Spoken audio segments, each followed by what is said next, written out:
It's coming up to 20 minutes past 8 o'clock. Every now and then we hear in the news about babies being abandoned. There are reportedly at least a dozen cases in Australia each year. Babies are left outside hospitals or in other public places. Now, we can't imagine the pressures that force a mum to give up her baby. But in Europe and Japan, there are baby safe havens. That's where mothers can leave babies and know that they will be looked after. In the US, there are also laws on the anonymous surrender of babies. So should baby havens be introduced here in Australia? Ann Bressington is an independent MP in South Australia. Next year, she wants to introduce legislation to make them a reality here. Good morning to you. Now, this is such an emotional issue. How would your legislation handle it?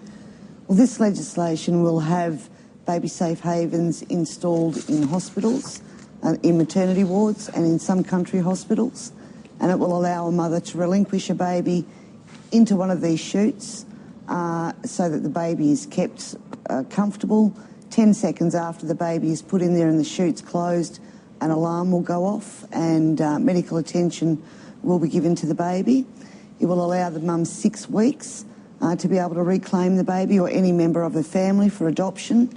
And it will also allow the mum to call for an ambulance during birth or straight after birth to transport the baby to hospital without facing any criminal charges. And this has been talked about quite a bit over the years here in Australia. What are the sticking points? Why has it never become a reality? Well, I think governments don't see that there's a huge need for this.